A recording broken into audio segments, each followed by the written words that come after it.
None of the best, and whose spirits are as bad as can be. I cannot make your life pleasant, Cousin Phoebe, neither can I so much as give you bread to eat."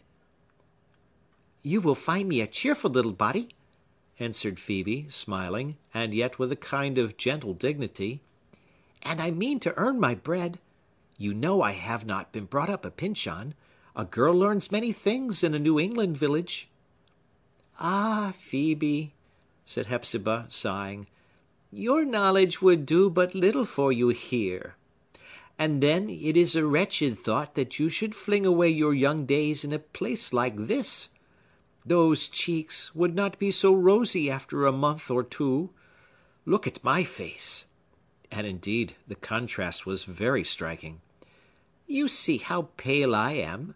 It is my idea that the dust and continual decay of these old houses are unwholesome for the lungs." "There is the garden, the flowers to be taken care of," observed Phœbe. "I should keep myself healthy with exercise in the open air." "And after all, child," exclaimed Hepzibah, suddenly rising, as if to dismiss the subject, "it is not for me to say who shall be a guest or inhabitant of the old Pyncheon house. Its master is coming." "Do you mean Judge Pyncheon?" asked Phœbe in surprise.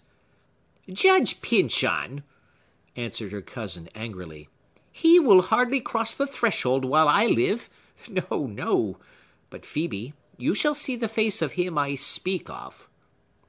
She went in quest of the miniature already described, and returned with it in her hand. Giving it to Phœbe, she watched her features narrowly, and with a certain jealousy as to the mode in which the girl would show herself affected by the picture. "How do you like the face?" asked Hepzibah. "It is handsome.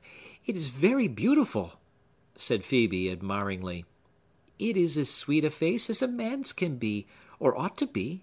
It is something of a child's expression, and yet not childish, only one feels so very kindly towards him. He ought never to suffer anything. One would bear much for the sake of sparing him toil or sorrow. Who is it, Cousin Hepzibah?" "Did you never hear," whispered her cousin, bending towards her, "of Clifford Pyncheon?" "Never. I thought there were no Pyncheons left, except yourself and our cousin Jaffrey," answered Phœbe. "And yet I seem to have heard the name of Clifford Pyncheon. Yes, from my father or my mother. But has he not been a long while dead?" "Well, well, child, perhaps he has," said Hepzibah, with a sad, hollow laugh. "But in old houses like this, you know, dead people are very apt to come back again. We shall see. And, Cousin Phœbe, since, after all that I have said, your courage does not fail you, we will not part so soon.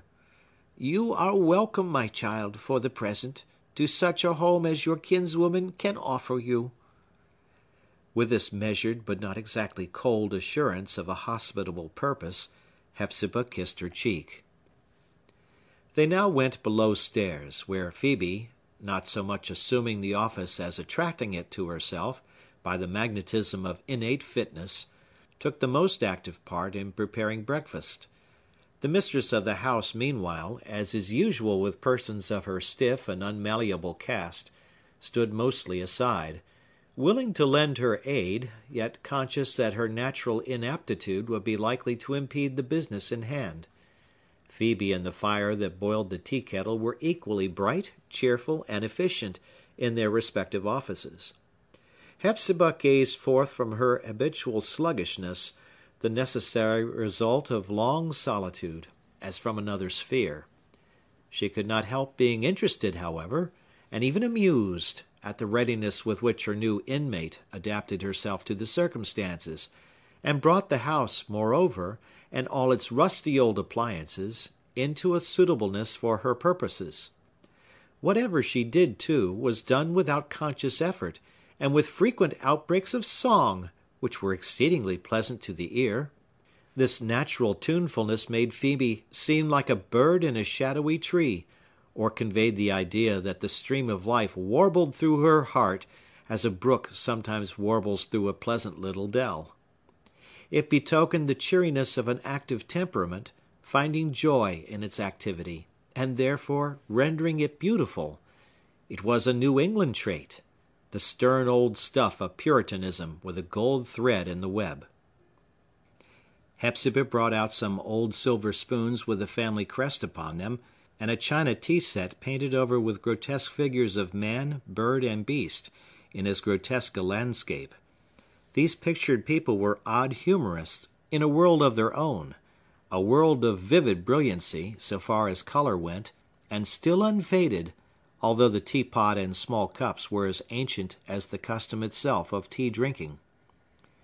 Your great-great-great-great-grandmother had these cups when she was married, said Hepzibah to Phœbe. She was a Davenport, of a good family.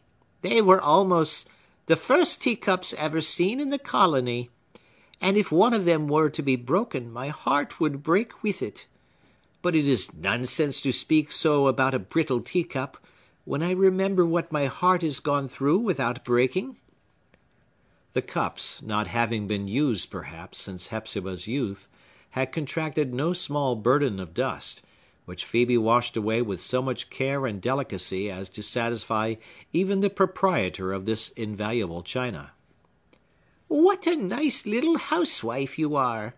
exclaimed the latter, smiling, and at the same time frowning so prodigiously that the smile was sunshine under a thundercloud. "Do you do other things as well? Are you as good at your book as you are at washing teacups?"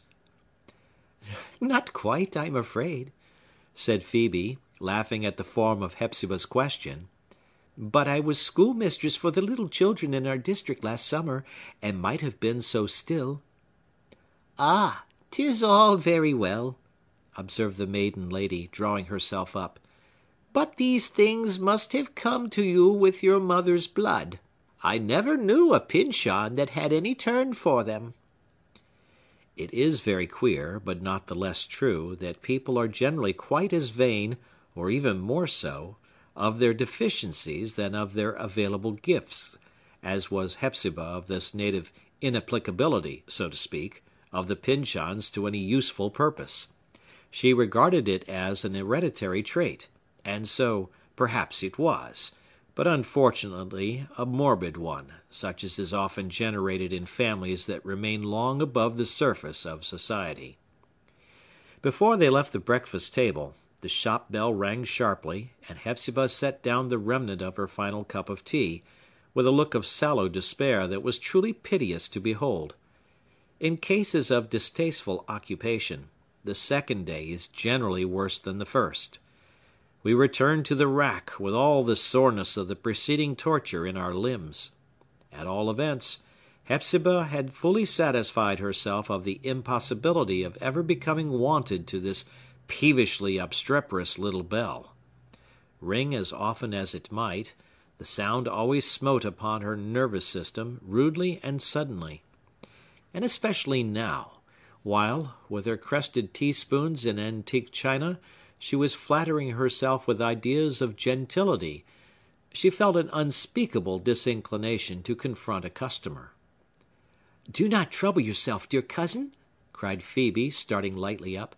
"I am shopkeeper today." "You, child!" exclaimed Hepzibah. "What can a little country girl know of such matters?" "Oh, I have done all the shopping for the family at our village store," said Phœbe. "And I have had a table at a fancy fair, and made better sales than anybody. These things are not to be learnt. They depend upon a knack that comes, I suppose," added she, smiling, "with one's mother's blood. You shall see that I am as nice a little saleswoman as I am a housewife." The old gentlewoman stole behind Phœbe, and peeped from the passageway into the shop, to note how she would manage her undertaking. It was a case of some intricacy. A very ancient woman, in a white short gown and a green petticoat, with a string of gold beads about her neck, and what looked like a nightcap on her head, had brought a quantity of yarn to barter for the commodities of the